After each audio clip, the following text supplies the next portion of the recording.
Hi, everyone. It's Sabine, and it feels a little strange to sit here alone without a guest. So, usually, I'm the one that's holding the space for someone else's story, asking questions, connecting threads, and reflecting back on what I've heard. But today, I felt it would be important to pause, to go back to where it all started when I began writing Beyond the Ladder. I didn't set out to write this huge manifesto or a motivational book. I wanted to create a guide, something that met women where they were, not at the top of the ladder, not at the bottom, just right in the middle of the climb, or not climb, if we want to look at it that way. But to start to ask yourself, is this really it? And is this all I wanted? I wanted the book to be honest, but also hopeful, something that would hold you accountable and still hold your hand along the way, something that said, you're not broken, but maybe you're just ready to grow. And I wrote it at a time when I also needed those same words myself. Because if I'm completely honest and transparent, Beyond the Ladder wasn't just for other women. It was also a mirror for me. It was me writing for my own clarity, my own story, what mattered, what didn't, and what I wanted to leave behind. So when the book was finished, I thought I was done. But what I realized that clarity doesn't end when the writing does. The moment you share something so true, it asks you to keep living it. So after the book came out, I signed up for a course to write to do a TED Talk, to prepare a TED Talk. And nope, I haven't been on the TED stage yet, but that process really changed a lot for me. It forced me to kind of strip away words, explanations, and armor and get to the heart of what I really wanted to say. And that's how I came up with my Ripple Talk and how it was born. It wasn't about presenting. It was about like the heartbeat behind everything: clarity, courage, and connection. And that talk became the reminder that ideas don't create impact, that people do. And when you live your ideas out loud, they ripple. And it was through that process that the Ripple Network started to take shape. It also wasn't a strategy or a grandiose plan. It was a pulse. I had spent so many years talking about clarity and purpose and alignment, but I wanted to live it with others and to build the space where women could stop performing and really start practicing. A place for you can ask real questions, where you have imperfect answers and honest conversations, because that's what I've really learned about leadership, that it's not about titles. It's about seeing what's missing and daring to create it. It's about the moments when something just tugs at you. You know that feeling that you can't look away. That's how you know that the work has found you. So today's episode isn't really about the book or the talk or even the Ripple Network. It's about what happens when we stop waiting to feel ready and we start to follow what feels real to us. It's about giving yourself permission to change, even when nobody's asked you to do that. If you're listening to this, and maybe you're standing in that same space between what's known and what's calling you, maybe you've outgrown something that once fit perfectly. And maybe, like me, you're realizing that this next chapter won't look anything like the last one. And if that's you, I just want to say, keep going. Write down those words, ask those big questions, and build your thing. You don't have to have it all figured out. You just have to take that next true step, because that's where the clarity lives, in motion. That's where courage grows, in community. And that's where your ripple begins. So if you want to keep listening, you can listen to the Ripple Talk. Thanks.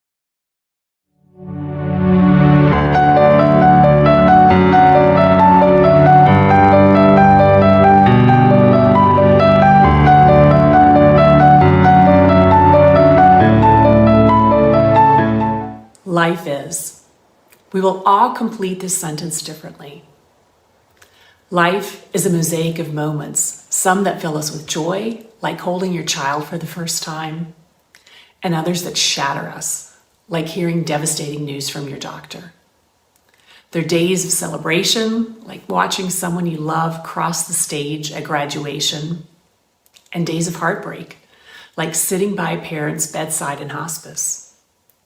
Life gives us triumph and defeat, joy and sorrow, and they're all woven together. And each of us experiences it in our own deeply personal way. But my ending to that sentence is a wonder. Life is a wonder. It's full of mystery and the unknown and a beautiful interconnectedness.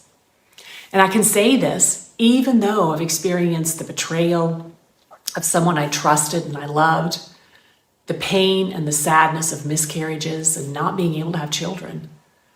And I'll never forget the fear that I felt on the day in the airport in Belgium during a terror attack. The chaos around me, people running and screaming bomb. And I called my husband and having the biggest lump in my throat and asking him if he knew what was happening. His voice was steady, but his words weren't. And he said, Sabine, there's almost always a second bomb. And in that moment, as I looked around facing something I'd never considered before, the possibility of death. Life is never just one thing, though. It's all of these things woven together. Because I've also experienced the other side, the love of family, the warmth of friendship, laughing so hard with my sisters that my stomach aches, catching my husband's gaze across a crowd and seeing that wink of I love you. That's what makes life so extraordinary. It's this blend that creates endless opportunities for learning and self-discovery and connection. So my journey has been shaped by countless ripples, moments and experiences that have left their mark and ultimately bringing me here today. And we all share these common threads that weave through our lives. And today, I want to share with you how risk and ripples and resilience are very deeply interconnected and how they've become the guiding thread of my own story. So risk. Why does it make so many of us feel uneasy? So Google defines risk as the exposure to consequences of uncertainty and the possibility of loss or danger. But here's the thing, we tend to focus on the loss or danger, and we overlook the one critical word, the possibility. So possibility means there are many outcomes, yet many of us will only see the devastating sides, but there could also be incredible life-changing experiences.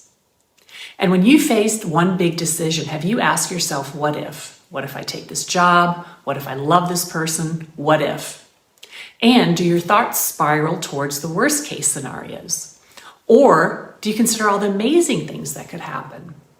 So now let's reframe a little bit at that question. And instead of asking, what if, ask yourself, what if I don't? How might your life change if you never take that leap? So I met my husband during a little break in my career in the sciences while working for the magician David Copperfield. And that's a totally different story that I'll tell another time. But we fell madly head over heels in love. And after the European tour ended, he returned to Germany and I went back to the US. And a few months later, after being apart, we had the chance to see each other again, and we started talking seriously about me moving to Germany. And I asked myself, what happens if I don't move? Well, I spend the rest of my life wondering if I missed the chance to be with a great love. So I moved. It sounds really simple, but it wasn't. I was taking a huge risk, no job, I didn't speak German, and I was leaving my parents and my sisters and my friends far behind. But I packed 2 suitcases and I bought a one-way ticket. So think about it. The power of making intentional choices and taking deliberate action. That's what changed my life in an extraordinary way. One risky decision led me to where I am today. I'm living in Germany now for 26 years, and I'm surrounded by wonderful friends. And I'm leading several companies that are making a meaningful impact on so many lives. So that single leap of faith created a ripple that shaped my entire journey.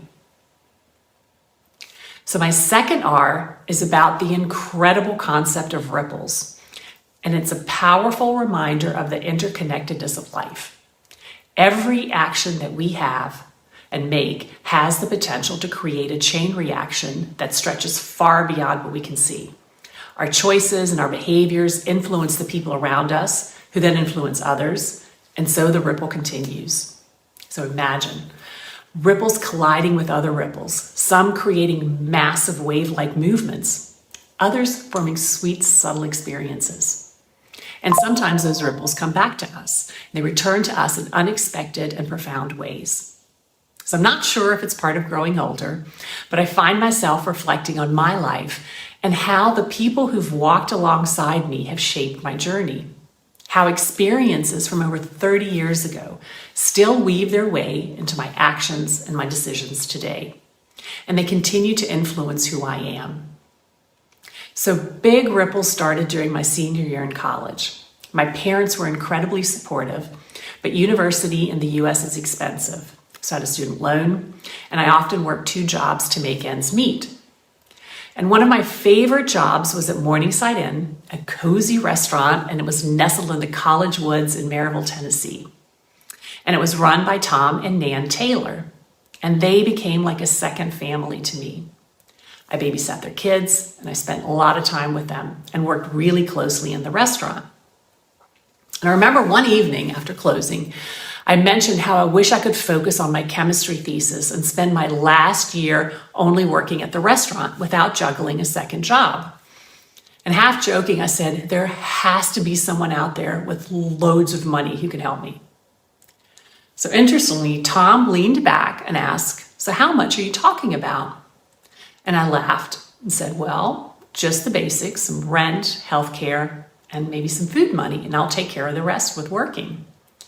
And a few weeks later, Tom told me that he found someone, a generous, anonymous person willing to help. I couldn't believe it. That year, working only at the restaurant and focusing on my studies was life-changing. And I wanted to thank the person and ask Tom to arrange a meeting. And the day came, and I walked into the restaurant, and there was Tom in the corner, and I was so excited. And I said, okay, when are they going to arrive? They're already here. Doesn't matter how often I tell this story, I can feel the lump in my throat and my eyes filling with tears each time. Tom then told me a beautiful story going back a generation to his father. In his beautiful Southern accent, he said, when my father came to Maryville College to study, he didn't have enough money for his education, tuition, or living expenses. And there was a wealthy woman who actually paid for his education. And she asked for only one thing in return: give back, however and whenever you can. And it doesn't have to be financial. You can get creative, but give. And Tom repeated these same words to me: give back as often as you can. The life lessons from that experience are countless, and the importance of giving back and recognizing that we're not alone on this journey, and having the courage to be bold and ask for help when you need it. Those words and actions have stayed with me ever since. Okay, fast forward 1998. Remember that one-way ticket I purchased? It led to another colossal ripple in my life. There I was in Germany, high on love, but I only had a 3-month visa, and I needed a job to stay. So enter Birgit, a friend of my husband's who has become one of my dearest friends. And she introduced me to Jamal Kuyash. He's the director of a lab who thankfully spoke English because my German was non-existent back then. And Jamal and I had a lovely conversation, and he offered me a job. I was over the moon. I could stay in Germany. And Jamal touched so many lives with his kindness, including mine. And although he passed away way too soon, the stories of his generosity live on. And I asked for help, and he extended his hand. But why does asking for help feel so difficult? If I go back to Google and Google asking for help, the top result is asking for help, getting the support you need without looking weak. And this connection between asking for help and weakness baffles me. When I asked my big question in college, is there someone who can support me? I didn't feel weak. It was actually pretty clever. So through it all, I've learned the immense power of asking for help. The impact it had on my life then and now continues to be so undeniable. And now for my third and final R, resilience. So there's a lot written about this ability to weather storms and rebound from hardship and grow stronger through challenges. But for me, resilience isn't an inborn trait. It's more like a muscle, one that strengthens with use. Just like building your biceps, it takes repetition and effort. Resilience grows with each challenge we face, preparing us for the next. So last year I had knee surgery, a very unexpected disruptor in my life. So dealing with pain every day and the reliance on crutches forced me to slow down, to literally stop and smell the roses. I had to lean on my resilience muscle. I had to ask for help and find new ways to adapt. But it made me really wonder, where does this resilience come from? And for me, it goes back to my childhood and the lessons my parents instilled in me. I recently asked my mom about resilience while interviewing her for my book. And she said, I never really thought about it. I just did it. I did what needed to be done for our family. And her quiet determination left a huge mark on me. My dad, too, he definitely lived resilience in his own way. So my dad volunteered for the Lions Club, and he coordinated a lot of family events. And as the eldest of 3 daughters, I participated in those events, which were typically reserved for fathers and sons. Fishing rodeos, that's a Southern thing, and target shooting. And I was often the only child with pigtails, and sometimes I got sideways glances. But my dad's support made me feel like I belonged, no matter how others reacted. He taught me and my sisters very practical skills, like changing tires, setting spark plugs, and building fences. And these little things might seem ordinary, but they taught me confidence and perseverance, lessons that still serve me today. So resilience takes many forms. It's bouncing back from health issues, navigating relationship challenges, or facing unexpected life changes. It's about showing up every day, and some days requiring a lot more determination than others. There have been moments of brilliance, and oftentimes when things didn't go as planned. So I've had my share of stumbles, including launching 4 startups, 2 of which failed, leaving me with financial losses and heartbreak. Yet, I got up, because life isn't about avoiding failure. It's about finding the strength to keep going. So life, whether it's running a company or a family, is full of highs and crushing lows. But by asking for help, we remind ourselves that we're not alone. And each time someone extends their helping hand, it strengthens us, not just in our resilience, but our connection to others and our belief in what we're capable of overcoming. So this journey towards our goals is so rarely without bumps and wrong turns. So taking risks, making ripples, and being resilient are all key in this fabulous life journey. And I wish for you all a life of wonder and possibilities. And as you reflect on your life, how long will the list of times be when you let fear guide your decisions? Not taking the job because it felt too big, or not loving someone because you feared you would not be loved back. So my wish for you is that your list is very short, that instead you've lived boldly, whether by jumping in feet first or dipping your toe into the pool of life, creating colossal waves or sweet, subtle ripples. Every ripple, no matter its size, carries a meaningful and lasting impact. Take risks and ask for help when you need it. But like Tom and his father and me, be sure to share your stories, because these make ever-expanding ripples that reach out farther than any of us can begin to imagine. So my life is wonder, and I wonder, what is yours?